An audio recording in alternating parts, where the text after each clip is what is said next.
Приветствую, друзья! Программа «Просто вкусно», канал Гути24, с вами Петр Цепандин. Мы находимся в ресторане Lazy King, и к нам сегодня в гости пришел филолог, преподаватель из ВФУ, филфака из ВФУ, а совместитель мой коллега Дмитрий Жирков. Дима, приветствую! Привет! Да, спасибо, что принял наше приглашение прийти к нам на передачу, тем более мы коллеги, но не были знакомы, как раз и познакомимся. И, учитывая у нас кулинарный концепт, мы называем нашу программу «Кулинарное ток-шоу». Я смотрю, ты с карасями. Да. Что будешь с ними делать? Казалось бы, традиционное блюдо, караси, которые мы обычно жарим. И, в принципе, якутское? Да. Да. И, в принципе, употребляем в пищу, но здесь немножко другая задумка. Мы будем готовить этого карася как старинное русское блюдо, которое известно было еще много столетий назад. И самое главное, наверное, я как филолог все-таки не мог не проявить... То есть с историей, да? Да, с небольшой. Дело в том, что это карась будет в сметане. Так. Излюбленное блюдо писателя Антона Чехова. Я пишу диссертацию по Чехову. Антоша Чеханте. Да, я пишу по нему диссертацию, я обожаю его творчество, постоянно читаю, поэтому... Сегодня вот старинное русское блюдо. Ну, то есть, как бы дань истории небольшой отдать, да? Да, поэтому у нас караси в сметане по-чеховски. Караси в сметане по-чеховски.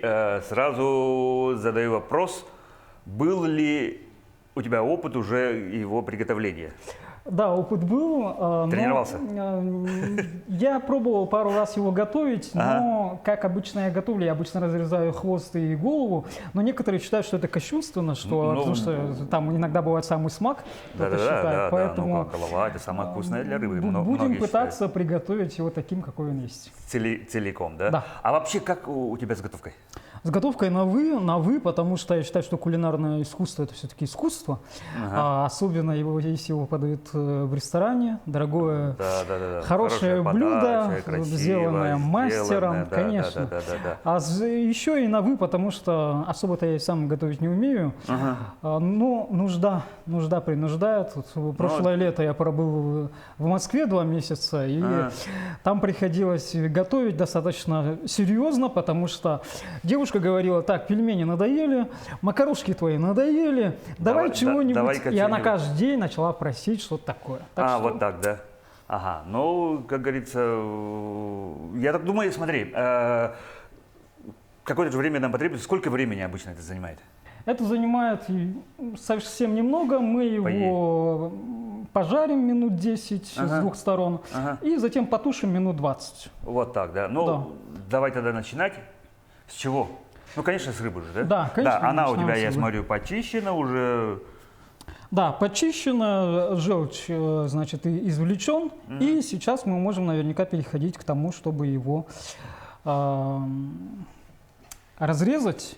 Обычно я как делаю? Не знаю, с чем это связано, потому что, как я сказал, выше кулинарное искусство – это то, с чем я на «вы», но обычно я разрезаю так. Вот так чуть-чуть, да? Да, чуть-чуть совсем. Но некоторые так надрезы делают, чтобы именно вот эти кости, они смягчились. Да, на самом-то деле функционально именно такая цель. Но вот... Пока делаем так. Это такая вот... задумка. Такая задумка. Да, это то, с чего я всегда начинаю, когда вот начинаю готовить и пытаюсь вкусить то же, что пробовал когда-то классик русской литературы Антон Чехов, который не просто любил, но во многих своих произведениях описывал, что более всего он обожает карася в сметане. Это его излюбленное блюдо. И, наверное, нельзя быть совсем снобом, но испробовать то, что вкушал писатель, я думаю, что это всегда неплохо. Далее мы будем его фаршировать, поэтому здесь мы его разрежем и извлечем все внутренности, которые... Смотри, подожди, тут есть. Же... Да. Может быть, отсюда или как?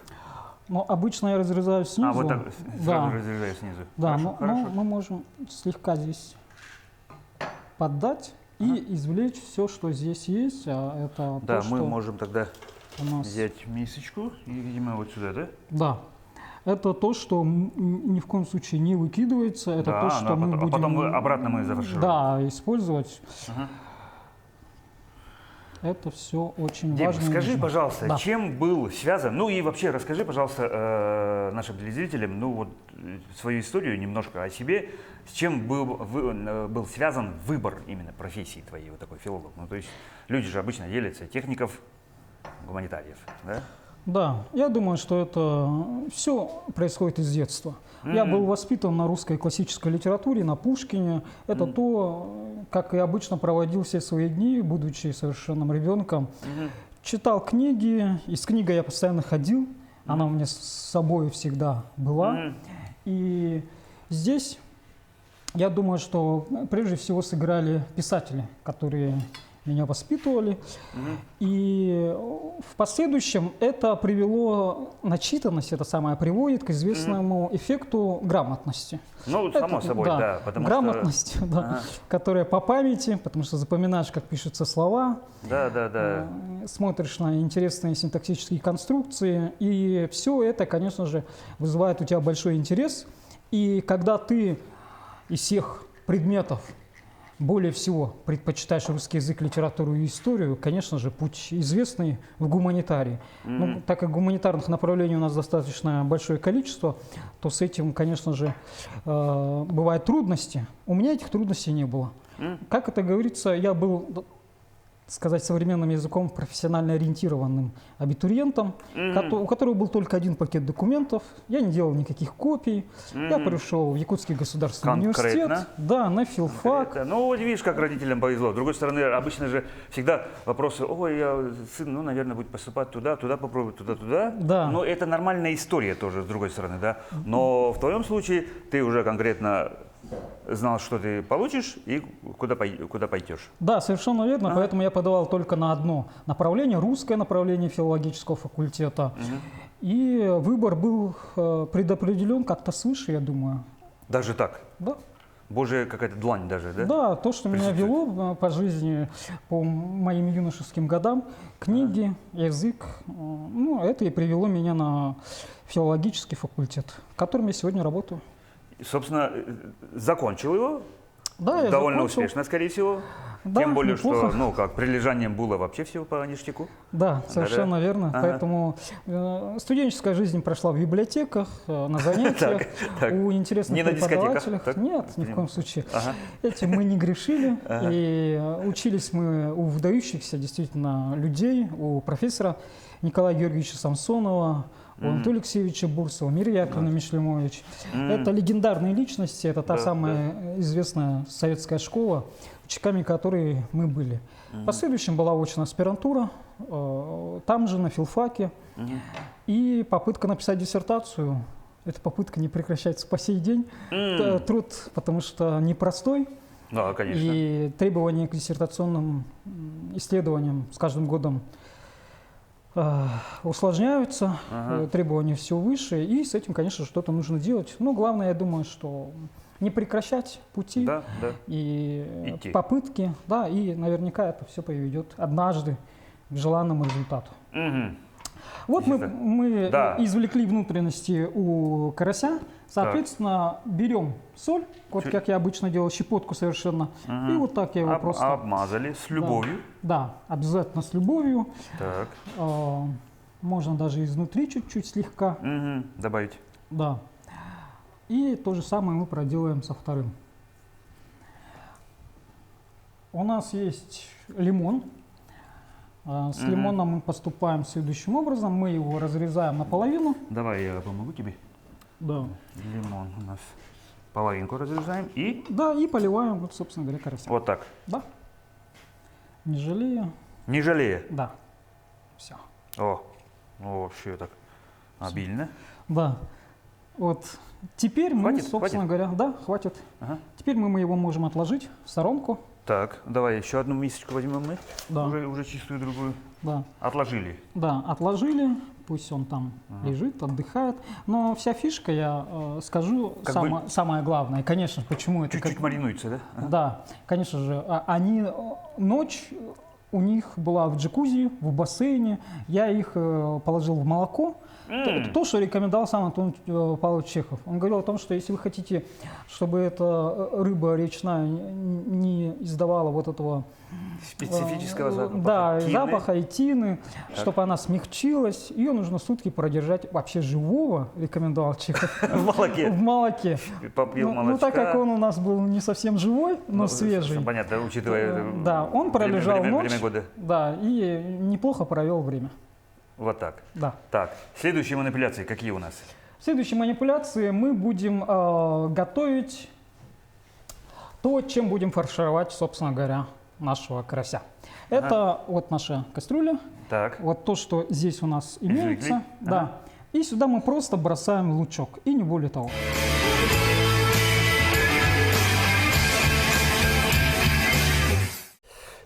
Итак, мы приступаем к следующим манипуляциям. Извлекли мы желчь, немножко убрались, и теперь уже начинаем готовить к фаршировке. Да, совершенно верно. Что это будет? Нам нужен один небольшой лучок средних размеров.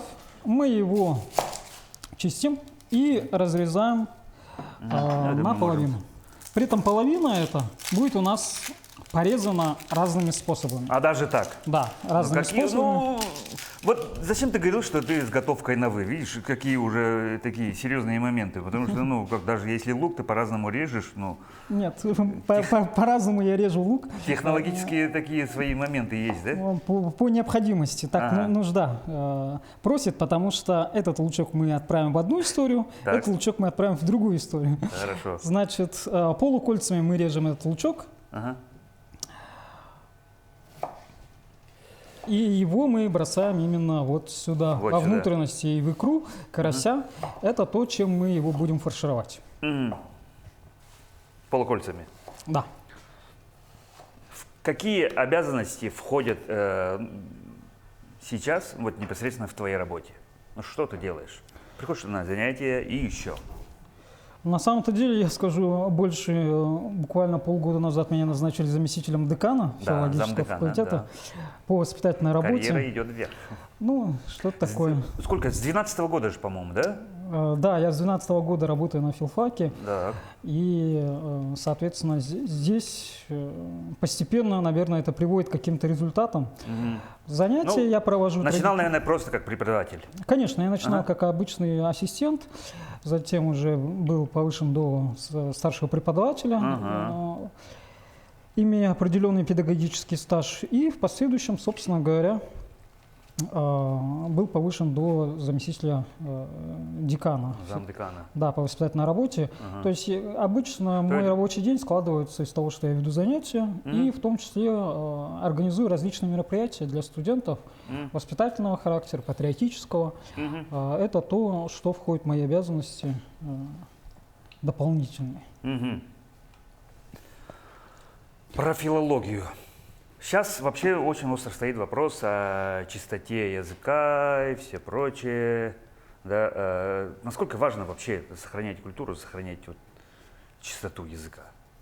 Что вообще для тебя это именно как для профессионала?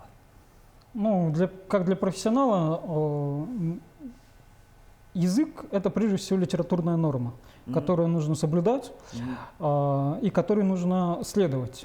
Однако нарушение этой самой литературной нормы приводит к весьма плачевным результатам, когда мы видим и определенный уровень владения языком, и трудности языковые, и барьеры. Я думаю, что для меня филология – это прежде всего составляет, наверное, духовную сущность народа, которая заключена в слове. И этим изучением этого самого слова и занимается филолог. Слово и в литературе, и слово и в медиапространстве, и слово везде, в самых разных сферах. Как говорится, вначале было слово. К сленгу, то, что изменения, да? Иностранные слова входят? Я думаю, что прежде всего нужно исходить из того, что несовершенно недавно, буквально месяц назад, были очередные поправки в федеральном законе о русском языке, которые диктуют новые правила обращения с ним, в том числе исключение различных англицизмов, именно там, где для этого существуют вполне себе нормальные русские аналоги. Ага. Соответственно, все любые вывески, все заимствованные слова, грубо заимствованные, это то, что должно исключаться, особенно если речь идет о каких-то вывесках рекламных, больших, если речь идет о телевизионном, в том числе пространстве, и о профессиональной среде, конечно же. Ну, то есть какие-то меры предприняты, потому что какое-то время было, согласись, что у нас влияние, скажем так, западной культуры, в первую очередь, Голливуд, американских фильмов, все начали там, окей, yes. Не только в сленге, а вообще в обиходе мы уже придумали, используем такие слова, что обычный человек реально, как говорится, черт ногу сломит. Да, это явление, которое глубоко проникнуто на самом-то деле в общество, и это западное влияние, оно весьма сильное. Это то, что невозможно искоренить изданием одного закона, собственно говоря. Да. Это... Ну, то есть просто запретительными мерами довольно сложно сказать. Конечно. Сегодня слово лайфхак, тренды не говорите. Ну, это очень сложно, да. Конечно. Все уже говорят, да. Поэтому это работа большая, объемная, непростая. Это то, чем в том числе занимаются филологи. Я думаю, что это сохранение языка, это то, чем сегодня должны заниматься все, не только преподаватели, филологи, но и деятели культуры, искусства. Но вы в авангарде. Ну, получается, да. Да, неплохо бы нам продолжать готовить, да, потому что мы сейчас можем это... Да, вот мы смешали внутренности карася с луком, и этим, собственно говоря, и будем фаршировать нехитрым образом нашего карася. А вот так? Да. Ну, давай. Слушай, мне делают замечания, и я само собой понимаю, что это не есть хорошо, но в обиходе, а иногда даже в передаче нет да проскальзывают эвфемизмы. Так называемые матерные слова. Но, с другой стороны, великий русский, могучий, он такой есть. Даже классики использовали. Как ты сам к этому относишься? Но если говорить про обсценную лексику, табуированную, если мы говорим именно про нецензурную лексику. Нецензурные матерные слова, да. Но хотя они имеют место быть. То, что они мало того, что имеют место быть, они имеют на самом-то деле огромное количество функционалов в языке. Выполняют самые различные роли. Потому что, когда мы используем маты, то на самом-то деле преследуем самые различные цели.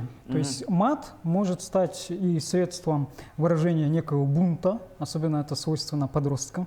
Подросткам, да. Молодежи.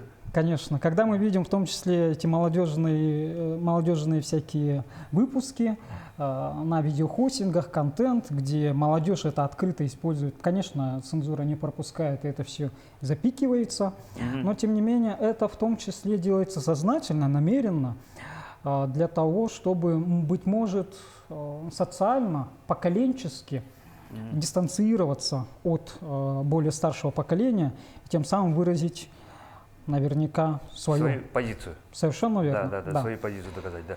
Но я услышал еще такое мнение, что матом ругаются те люди, которые, ну, скажем так, от скудоумия. Несомненно, да. Когда нету нормальных слов, ну, не находятся нормальные слова, выражения, чтобы объяснить ту степень твоих эмоций, ну, человек просто говорит «да», и все, вроде как все понятно.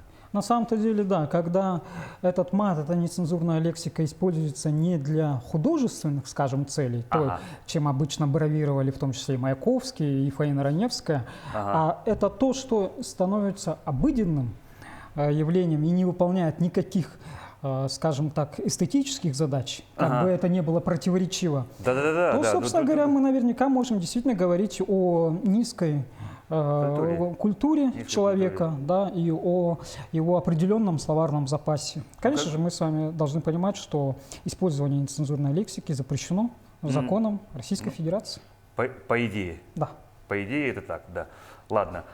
Слушай, еще одно твое достижение. Ты лучший лектор России. Да, так получилось. Да, это вообще лучший лектор России. Это же как? Топ, круто. Действительно, у нас существует так называемое Российское общество знаний.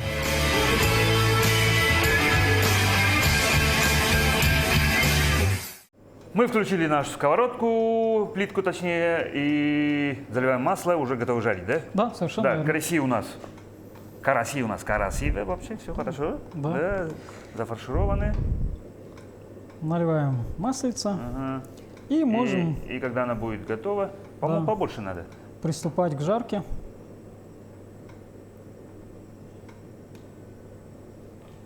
Вот так. Да. Отложить.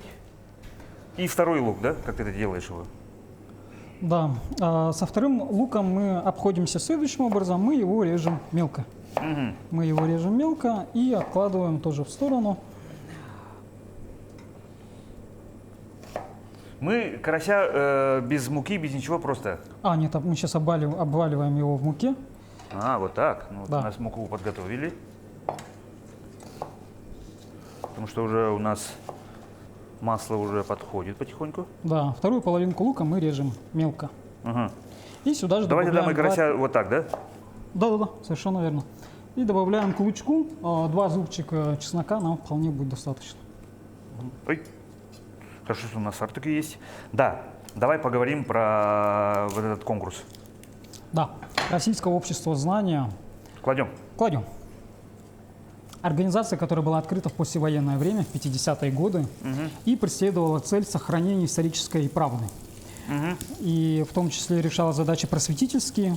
В какой-то момент Российское общество знания, скажем так, потеряло свои позиции прежние, флагманские. Но сегодня, благодаря президенту Российской Федерации Владимиру Владимировичу Путину, Российское общество знания вернуло свои прежние лидерские позиции. И сегодня это та организация, которая распространяет, транслирует научно достоверные, исторически правдивые знания.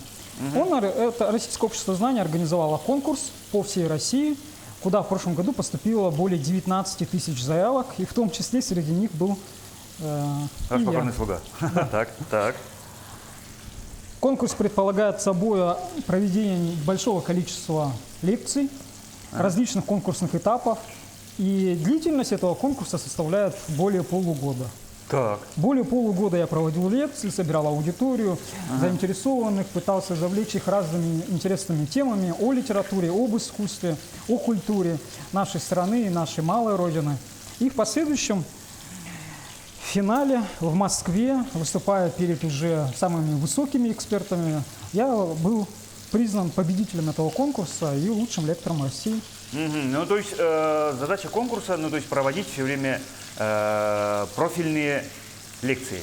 Да, совершенно верно. Ага, то есть сначала это все онлайн, да, на разных этапах, потом проходит. Так, по-моему, огонь. О, смотри. Красиво. Вообще красиво. Еле-еле успели, нам лопатки принесли.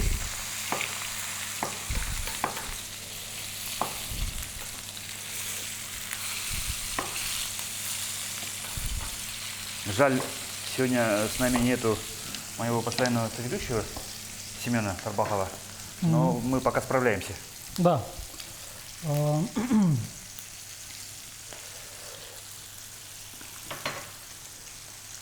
Давай поговорим про телевизионный опыт. Да, как ты оказался в телевидении, как оказался, скажем так, ведущим? Секунду. Это произошло по стечению определенных обстоятельств. Дело в том, что мы отмечали День филолога, и на радио меня пригласила сотрудница НВК Ларина Сукуева. Так. Пригласила для того, чтобы поговорить о русском языке, о русской литературе, о культуре общения. И мы нашли какой-то такой внутренний, интуитивно понятный нам двоим общий язык. И после этого Ларина, которая вела передачу «Телеактивно», интеллектуальное такое шоу по решению различных задач и вопросов, поступающих от преподавателей, учителей, она пригласила меня в качестве, скажем так, одного из задающих вопросы в рубрике про русский язык. Мы подумали... То есть ты готовил специальные вопросы? Да, я готовил вопросы, которые попадались нашим участникам, и они на них отвечали. И так получилось, что нам и этого оказалось мало. Так. И через какое-то время, когда я находился... А уже все? Да. Что мы должны Все, делать? мы его извлекаем. Извлекаем. Да, извлекаем. И куда деваем? И просто кладем его, оставляем его здесь. Пока так. Да. Так. Вот когда я находился на заслуженном отпуске, летом, как раз я находился на Ленских столбах, и вдруг, несмотря на отсутствие связи, ко мне пробивается звонок от Ларины Сукуевой, которая говорит, значит, а было бы неплохо нам целую передачу, такое интеллектуальное шоу, под тебя что-нибудь, давай что-нибудь придумаем. Ну, мы решили, что это будут интеллектуальные вопросы для участников, но чего-то не хватало. Не хватало, конечно же, образа. Мы подумали, что же это же может быть. В итоге пришла идея создать образ вредного телеведущего. Токсично. Да, по жизни я достаточно тонкий человек и уважительно общаюсь с людьми. Со всеми? Да, абсолютно со всеми, со школьниками, со студентами. Сейчас, наверное, студенты смотрят, да он ни разу не такой или нет? Нет, это правда? Я думаю, что они согласны. Они согласны, так. Да, но в рамках моего телевизионного шоу я могу назвать человека и недалеким, собственно говоря. Ага. Указать на его умственные способности. Да, прямо. Да, что он не читает, не интересуется наукой, и все это весьма плохо. Вот такой вот у меня образ вредного телеведущего. Да-да, ну то есть, который указывает реально, вот твое место, вот это вот так. Типа так, да? Да, совершенно верно. Ага. Вот мелко нарезанный лучок мы порезали, смешали его с 2 зубчиками чеснока, и сюда же мы можем разбить 2 яичка. Мы так, это мы делаем некую заправку вот для этого, да? Да, совершенно верно. Это то, в чем вот мы будем... Разбить яйцо? Да-да-да. Ну вот ножиком. Ну, так, так. Раз.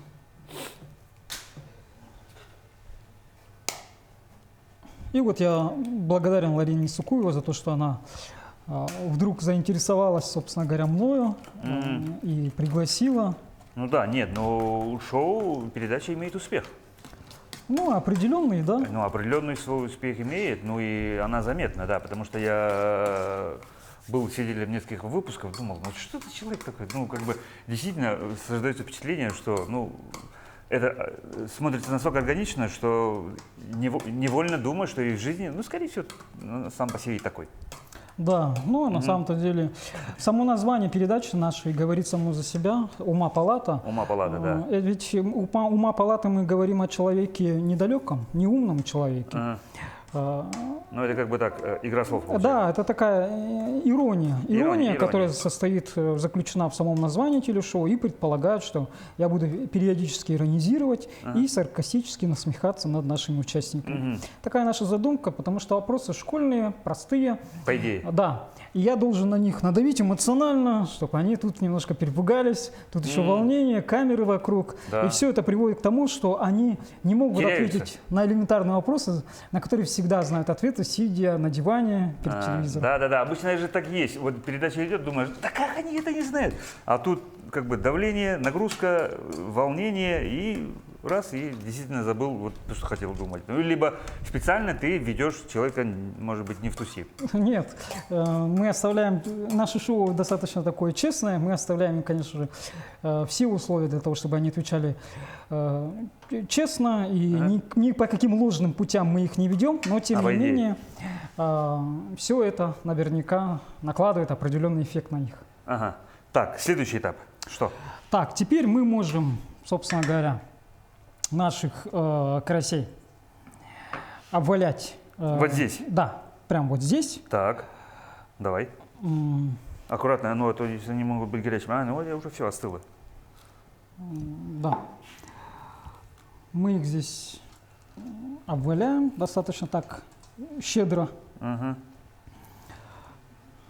Пусть они уже у нас немножко пожаренные, но все это делается намеренно, потому что мы их будем еще у нас тушить. Сверху прижаренные, да, получается? Да. А потом мы их в дальнейшем будем тушить, получается, да. прямо здесь? Да, прямо здесь. Совершенно верно. Мы делаем следующее. Мы берем еще один зубчик чеснока, мелко его нарезаем, абсолютно не боясь и не страшась. Сюда можно добавить по желанию и укроп, Зелень. Да, зелень. Ну, мы такой цели сегодня не Есть у тебя преследуем. любимое блюдо? Да, это паста, как ни удивительно, паста. Любая? Да, паста любая, она может быть и с курицей, с грибами, и болонеза. Ну, наверное, то идеальная болонеза, которую я ел, будучи за границей. Ну, и то, которое я пытался тоже испробовать, создать самому. Ну, вроде бы что-то получалось. Ну, то есть, получается, ты же все-таки экспериментатор, что-то готовишь сам, да? Да, по нужде. На самом-то деле я готовлю редко. Вот последний раз я готовил, получается, прошлым летом. Даже так? Да, Да, действительно редко. да. Так, Так, сюда мы бросаем, значит, наш чеснок чеснок. и грецкие орехи. У нас есть грецкие орехи, которые мы должны будем сейчас немножко так покрошить, Так, чтобы они не были не такие крупные. ну нам И надо затем бросаем их сюда. столочь немножко их надо, да? Или Да. как? Вот, по-моему, вот смотри, вот, Мгм. ну, вот так.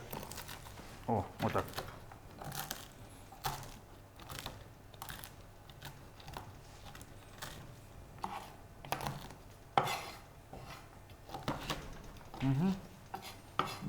Достаточно? И вот так.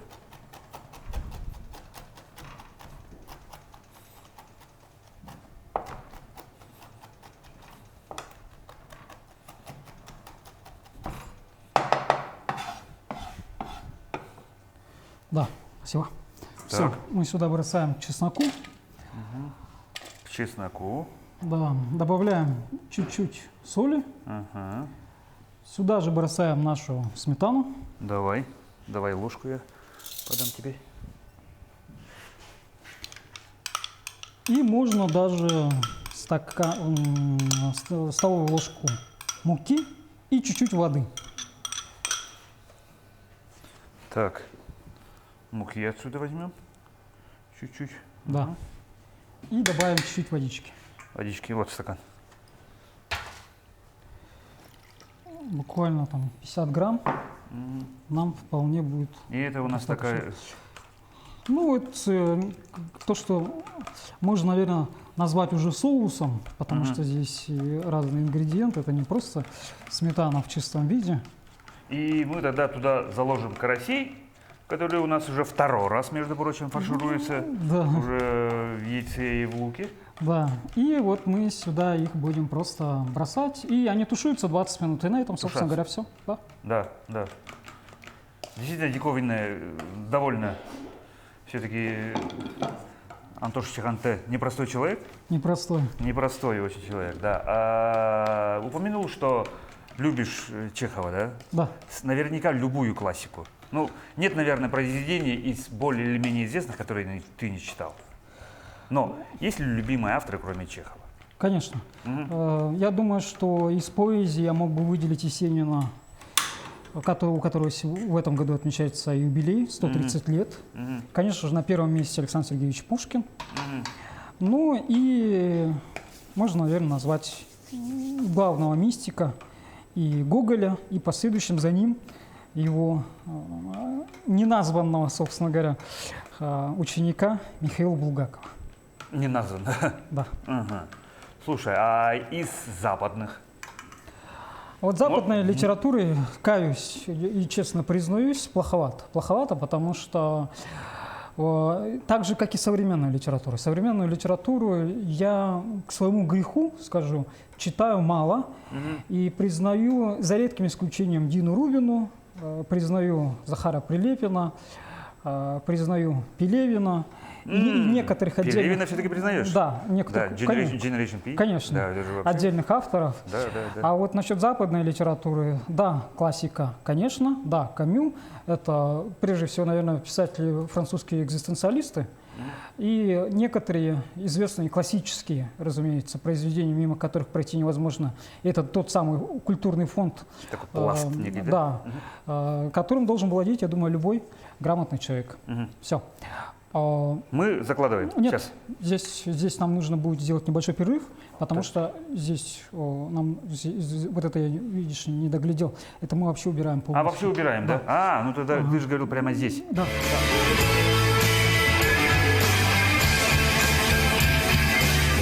Так, мы, друзья, взяли новую сковородку. Все-таки, кажется, долгая сковородка нужна? Да, нужна. И заливаем наш соус. Да, мы небольшую совершенно массу мы зальем.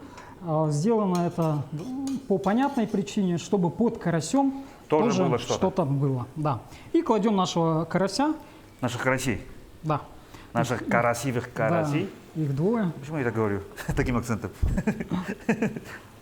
Так. Все. И заливаем сверху, собственно говоря, все оставшиеся массы, насколько она нам располагает. Вот да. Все-таки изысканный был человек. А вот это нам не надо заливать? Нет. Нет, не нужно. Это все уже не нужно. И оставляем тушиться минут на 20.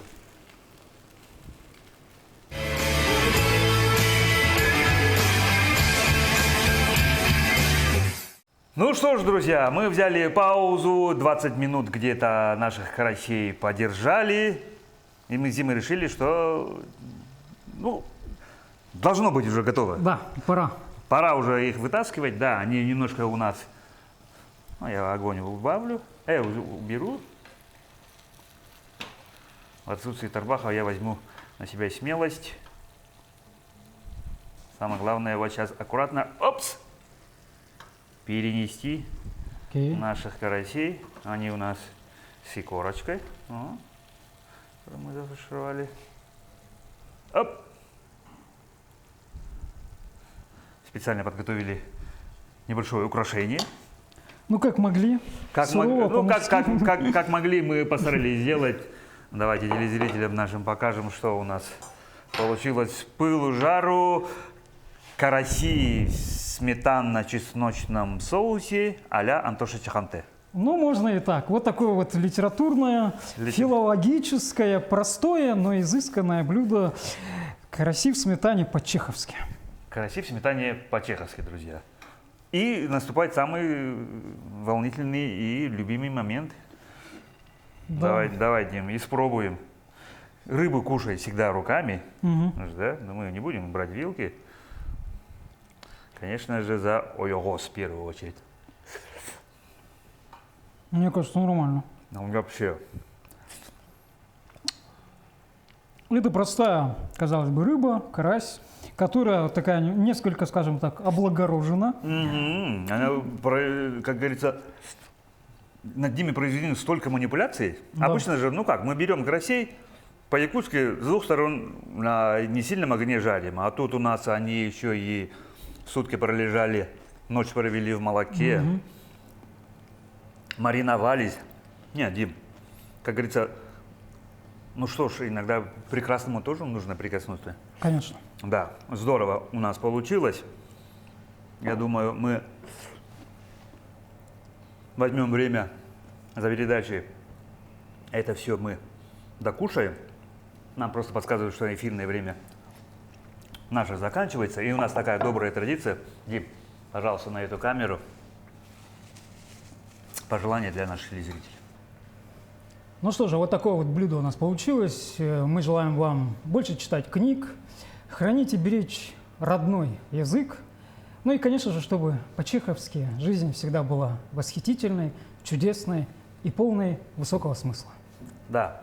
Друзья, я еще раз скажу, что у нас сегодня был в гостях филолог, преподаватель филфака СВФУ Дмитрий Жирков. Дима, еще раз огромное тебе спасибо за беседу, за вкусных очень карасей, неожиданная такая подача. Удачи тебе с диссертацией. Спасибо. А мы, друзья, на этом с вами прощаемся. Будьте здоровы и ешьте, как мы часто всегда здесь говорим, просто вкусно. Будьте здоровы.